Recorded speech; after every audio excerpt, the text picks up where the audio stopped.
ध्यान से समझना।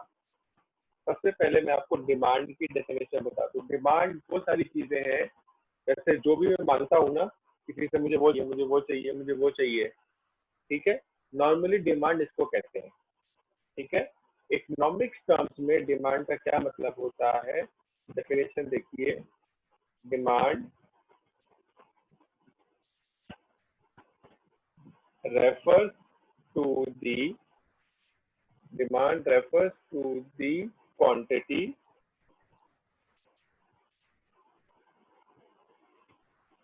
that a consumer, ठीक है, कंज्यूमर मतलब हम लोग या कस्टमर, नॉर्मली हम लोग कंज्यूमर लिखते हैं, that refers to the quantity that a consumer is। अब जो अगले दो वर्ड्स हैं वो बहुत इंपॉर्टेंट है, उसे आप अंडरलाइन कर लेना। Is willing and able. Willing and able मतलब वो खरीदना चाहता है और खरीद सकता है। Is able to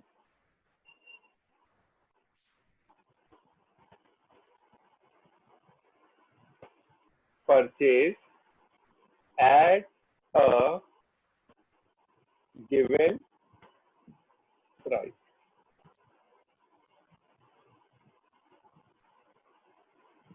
Demand refers to the quantity that a consumer is willing and able to purchase at a given price। मतलब वो खरीदना चाहता है, उसकी इच्छा है और खरीद सकता है at a given price। ठीक है, एक एग्जांपल के तौर पे मैं बता देता हूँ क्या होता है। देखिए, मान लीजिए कोई चीज 10 रुपए की है और राशि उस चीज को खरीदना चाहती है। ठीक है, राशि एक चीज है, मान लीजिए ये चिप्स का पैकेट है जो कि 10 रुपए का है। राशि इसको खरीदना चाहती है पर उसके पास 10 रुपए नहीं है, तो क्या वो खरीद सकती है इसको? वो इसको नहीं खरीद सकती। इसका मतलब ये डिमांड नहीं है। ठीक है, ये जो इस केस में ये मेरी डिमांड नहीं होगी। क्यों? क्योंकि वो उसको खरीद नहीं सकती। वहीं पर दूसरी ओर, दूसरे केस में राशि के पास 20 रुपए है और एक चिप्स का पैकेट है जो कि 15 रुपए का है। राशि इसको खरीद लेती है, राशि इसको परचेज लेती है, तो ये चीज मेरी डिमांड कहलाएगी। ठीक है, ये चीज मेरी डिमांड कहलाएगी। डिमांड का मतलब समझ में आ गया? हाँ। नोट कर लिया? एग्जाम्पल भी नोट करना है? नहीं, एग्जाम्पल आप समझ सकते हैं, एग्जाम्पल जरूरत नहीं है, हो गया। डेफिनेशन जरूरी है। नोट हो गया? हाँ। चलिए, अब डिमांड जो होती है वो दो तरह की होती है। एक होती है मेरी इंडिविजुअल डिमांड और एक होती है मार्केट डिमांड। ठीक है, डिमांड दो तरह की होती है, इंडिविजुअल डिमांड और मार्केट डिमांड। अच्छा, ये बताइए आपको क्या चीज अच्छी लगती है, सबसे अच्छी जो आप खा सकती हैं? जल्दी बताइए, क्या? आपको क्या चीज अच्छी लगती है जो आप खा सकती हैं? चॉकलेट। चॉकलेट। कौन सी चॉकलेट? कोई सी भी ले लो, डेरी कोई मिल्क। सी भी? Dairy milk. चलिए, डेयरी मिल्क की मैंने चॉकलेट ले ली। ठीक है, अब ध्यान से देखना, मेरे पास डेयरी मिल्क की चॉकलेट है, तो थोड़ा सा मैं पीछे।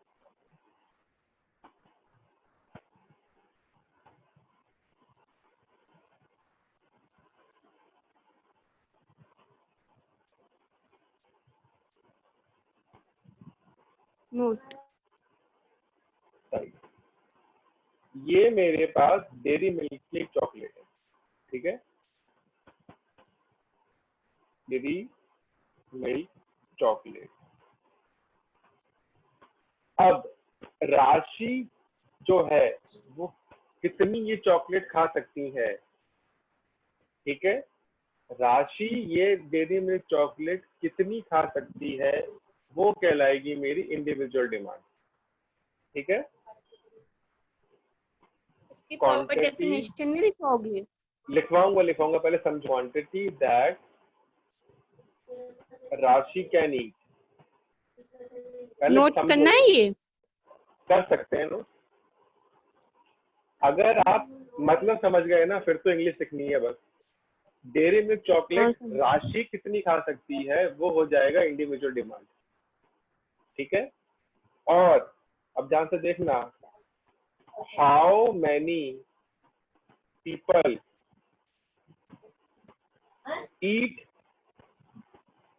डेयरी मिल्क चॉकलेट, कितने लोग डेयरी मिल्क चॉकलेट खाते हैं, ये क्या बन जाएगा मेरा मार्क डिमांड। समझ गई कि नहीं समझी?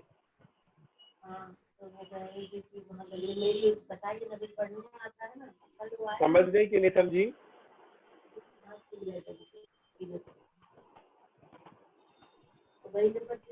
हाउ मेनी पीपल अभी मैं इसके तरह से लिखवाऊंगा, ठीक है। राशि मैं नहीं लिख कितनी रही फिर। हाँ, राशि कितनी खा सकती है ये है मेरा इंडिविजुअल डिमांड, ठीक है। और कितने लोग चॉकलेट खा सकते हैं वो होता है मेरा मार्केट डिमांड। अंतर समझी दोनों का कि नहीं समझी? हाँ समझ गई। जैसे जैसे एक और पहले एग्जांपल देता हूँ, मैंने एक एग्जांपल और दिया। मान लो ये एक रेस्टोरेंट है, ठीक है। राशि ईट 5 प्लेट छोले भटूरे, राशि ने 5 प्लेट छोले भटूरे खाए, ठीक है। ये समझी कि नहीं समझी एग्जाम्पल? मैं 5 छोले भटूरे मोटी हो जाऊंगी। और दूसरा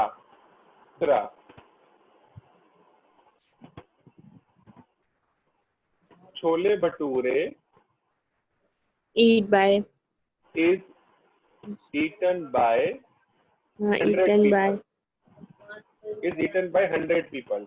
अब देखो पहले केस में ये जो है ये मेरा इंडिविजुअल डिमांड हो गया, ठीक है। ओके और ये मेरा मार्केट डिमांड हो गया। ओके। ये आपको समझ में आ गया? डिफरेंस समझ में आ हाँ गया? ठीक है। हाँ अगर आपके दिमाग में ये चीज है, डेफिनेशन तो चुटकी में आ जाएगी, ठीक है।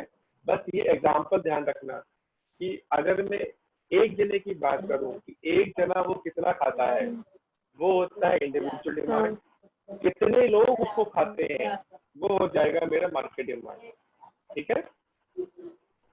अब हम डेफिनेशन की बात करते हैं। सबसे पहले इंडिविजुअल डिमांड की, इसकी अगर मैं डेफिनेशन की बात करूं तो it refers to the quantity that a consumer is willing and able, ध्यान रखना willing and able आना चाहिए, ठीक है।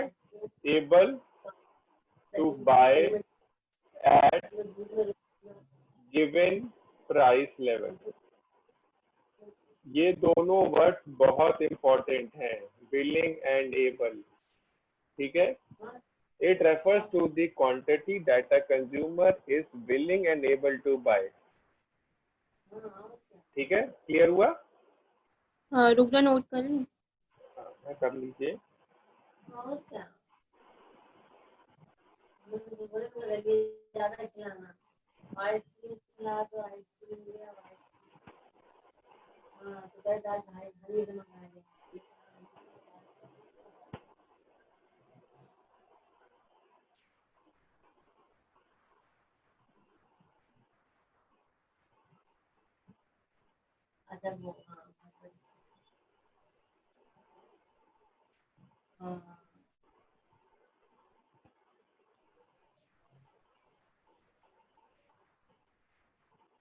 हो गया।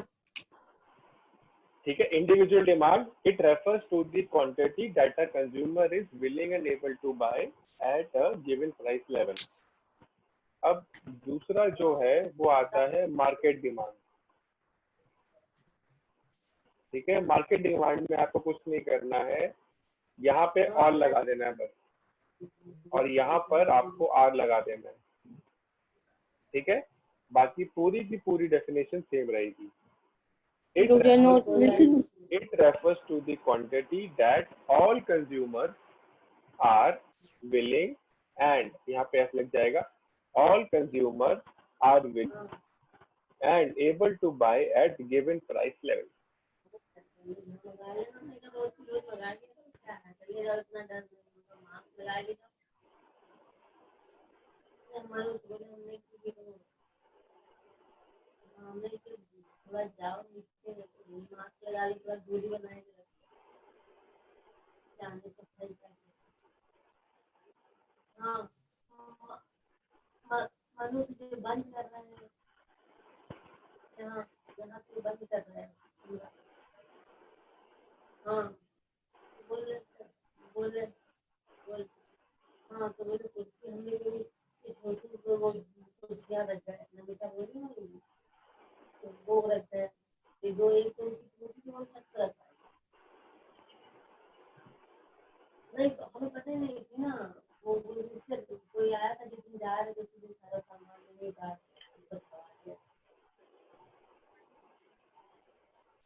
हो गया। हो गया। चलिए, अब एक क्वेश्चन आता है हमारा कि फैक्टर अफेक्टिंग डिमांड।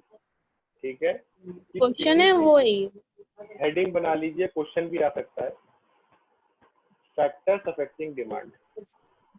ठीक है, कि डिमांड जैसा हमें पता है कि हमारा वो होता है कि हम क्या चीज को खरीद सकते हैं, खरीदना चाहते हैं और खरीद सकते हैं।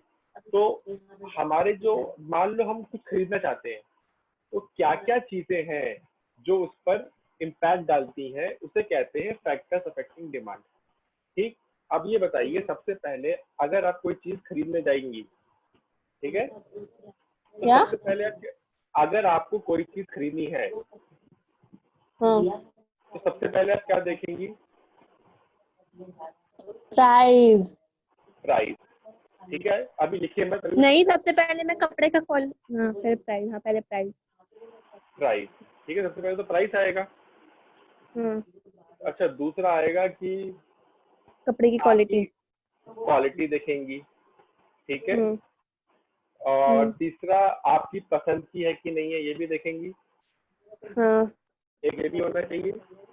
ठीक है, अच्छा, चौथा ये है कि आपकी कैपेसिटी है खरीदने की कि नहीं है। ठीक है, हाँ वो भी है। तो ऐसा प्राइस ना में हो, आ जाएगा ना, तो प्राइस में ही आ जाएगा। प्राइस अलग है, कैपेसिटी अलग है।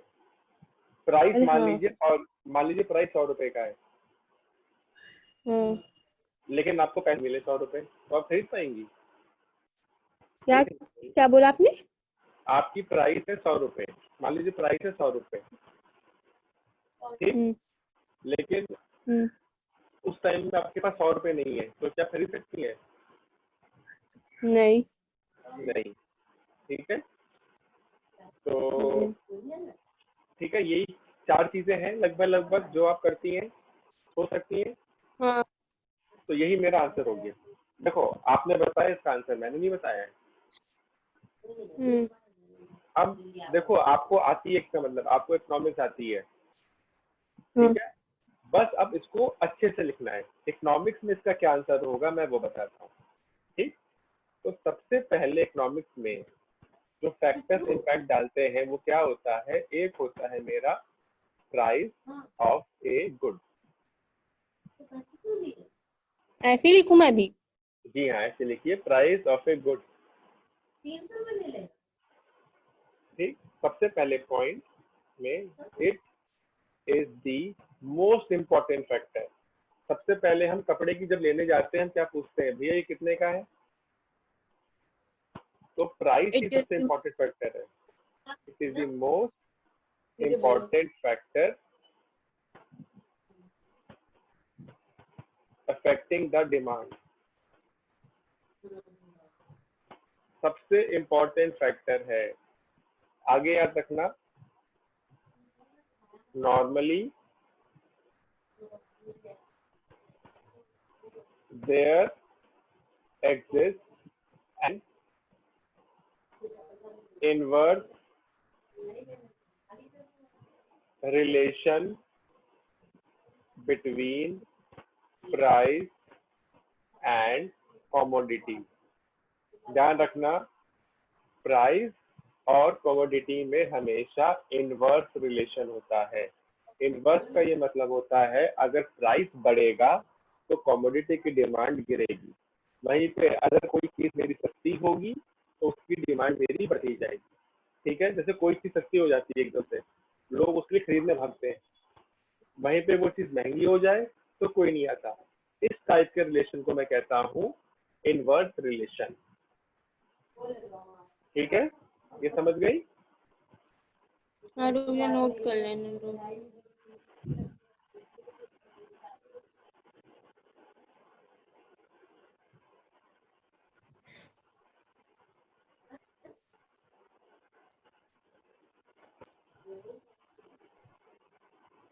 हो गया। दूसरा हम आते हैं पॉइंट पे, जो कि है टेस्ट एंड प्रेफरेंस। मतलब हमें क्या चीज अच्छी लगती है, क्या चीज बुरी लगती है। ठीक है, मान लीजिए क्वांटिटी होता है। वो तो समझाने के लिए लिखा था मैंने, ये बता रहा हूँ अब। टेस्ट एंड प्रेफरेंस, ठीक है। टेस्ट एंड प्रेफरेंस में क्या होता है कि अगर मुझे कोई चीज अच्छी लगती है तो उसे मैं खरीदूंगा कि नहीं खरीदूंगा? मैं ज्यादा खरीदूंगा। अब जो चीज मुझे पसंद ही नहीं है उसे मैं खरीदूंगा ही नहीं। तो यही मेरा दूसरा पॉइंट बन गया। ठीक, हम लिखेंगे test and preference also has a great impact on demand of a commodity. Taste and preference also has a great impact on demand of a commodity. ठीक, if a consumer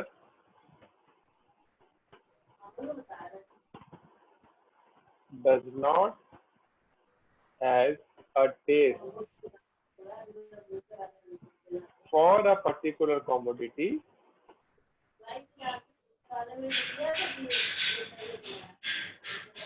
the demand will fall. The demand of that commodity will fall.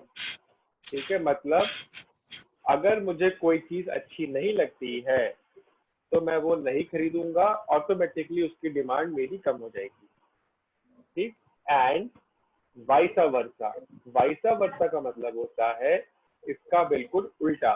उल्टा मतलब अगर consumer का को commodity अच्छी लगती है तो वो उसको खरीदेगा, और जब वो खरीदेगा तो उसकी डिमांड ऑटोमेटिकली बढ़ जाएगी। ठीक है, ये पॉइंट समझ में आ गया?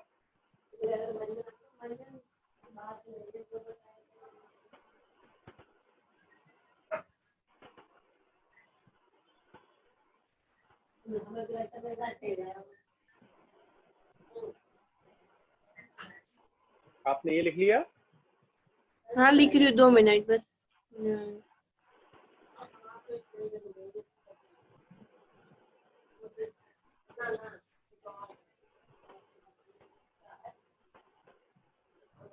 हो गया। तीसरा आएगा मेरा इनकम ऑफ कंज्यूमर। ठीक है, income of consumer.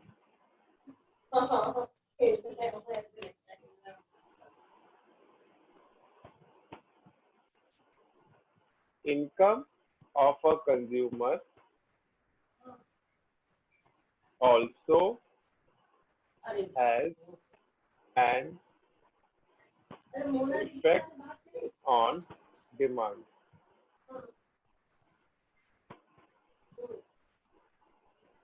Any change in income leads to change in demand of goods. ठीक है, अगर किसी कंज्यूमर की इनकम बढ़ती है तो नॉर्मल सी बात है कि मेरी उसकी डिमांड भी बढ़ेगी। अब जो थर्ड पॉइंट लिखवा रहा हूं ध्यान रखना, kindly note that demand of good depends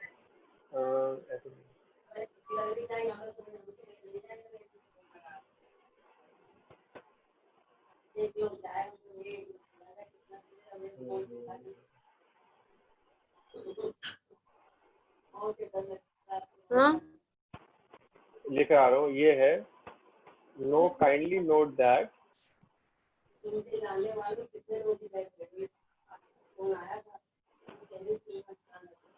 change in income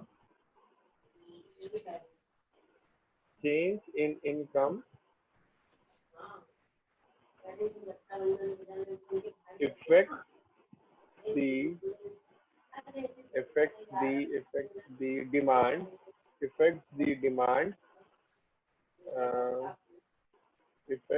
demand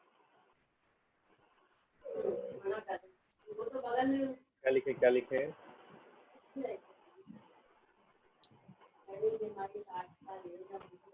चलिए वाला पॉइंट मैं आपको बाद में लिखवा दूंगा, कोई दिक्कत नहीं है। दो ही पॉइंट मैंने लिख दिया।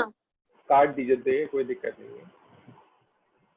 ठीक है, जब मेरी इनकम चेंज होती है तो मेरी डिमांड, जो गुड्स की डिमांड है वो बढ़ती है या घटती है। कैसे बढ़ती घटती है ये डिपेंड करता है कि गुड्स की मेरी किस नेचर का गुड है। ठीक है, ध्यान रखना, मैं बता देता हूँ। गुड मेरे दो तरह के होते हैं, एक होता है मेरा नॉर्मल गुड और एक होता है इंफीरियर गुड। ठीक है, और एक आता है मेरा गिवन गुड। इन तीन के बारे में हम लोग आगे डिटेल्स में पढ़ेंगे। ठीक है, जब मैं इसको डिटेल में पढ़ाऊंगा तो एक बार ये फिर से मैं रिविजिट करूंगा, ये बताने के लिए कि इनकम जो है वो गुड्स पे क्या इम्पैक्ट डालेगी। ठीक, चौथा जो पॉइंट आता है वो है मेरा price of related goods. Related goods मेरे दो तरह के होते हैं, एक होता है मेरा सब्स्टिट्यूट गुड और एक होता है मेरा कॉम्प्लीमेंट्री गुड। ये गुड्स क्या होते हैं ये भी मैं आपको आने वाले क्लासेस में बताऊंगा। जब वो मैं बताऊंगा तो मैं फिर से इस पॉइंट पे एक बार आऊंगा। अभी के लिए आप ये लिख लीजिए कि price of other good also affect the demand of a particular commodity। ठीक है, जो अदर गुड्स होंगे, मेरे रिलेटेड गुड्स होंगे, उसकी भी डिमांड जो है वो इम्पैक्ट डालती ही डालती। Is this clear?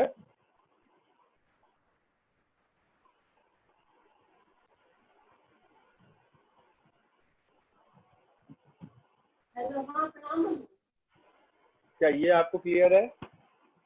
हाँ हाँ अच्छे से क्लियर है? हाँ ओके, मैं भी चलूंगी।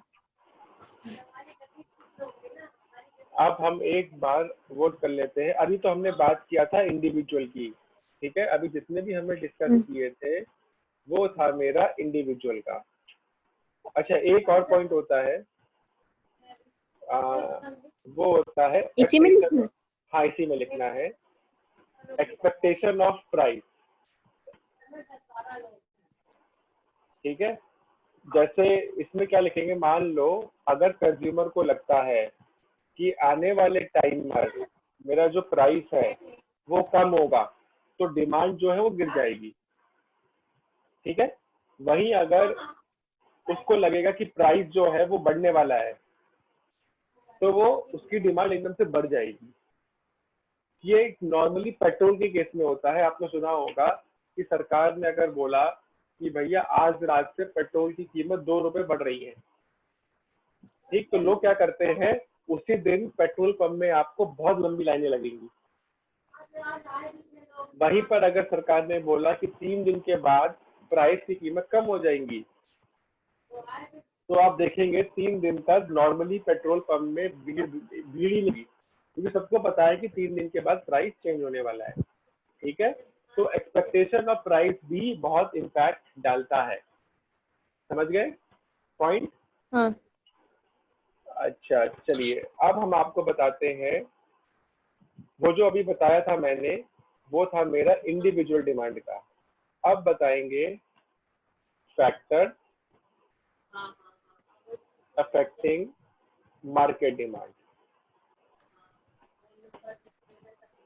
ठीक है, मार्केट डिमांड क्या होती है? मार्केट डिमांड होती है कि एक प्रोडक्ट को कितने लोग खरीद रहे हैं। ठीक है, तो सबसे पहला आ गया मेरा पॉपुलेशन। जितनी ज्यादा पॉपुलेशन उतनी ज्यादा उसकी डिमांड, जितनी कम पॉपुलेशन उतना ही कम उसकी डिमांड होगी। समझ में आ गया पॉइंट? हाँ। चलिए, दूसरा पॉइंट होता है मेरा सीजन एंड वेदर। ठीक है, जैसे मान लीजिए गर्मी का मौसम है, गर्मी के मौसम में एसी की डिमांड ज्यादा हो जाती है। हाँ। ठीक है, सर्दियों के मौसम में जो मेरे ब्लोअर होते हैं, जो हीटर होते हैं, उसकी डिमांड ज्यादा हो जाती है। तो सीजन और वेदर, बरसात के टाइम में मेरे जो रेन कोट्स हैं, मेरे जो अम्ब्रेलाज हैं, उसकी डिमांड ज्यादा हो जाती है। ठीक है, तो सीजन और वेदर भी ये इम्पैक्ट डालता है। ठीक है,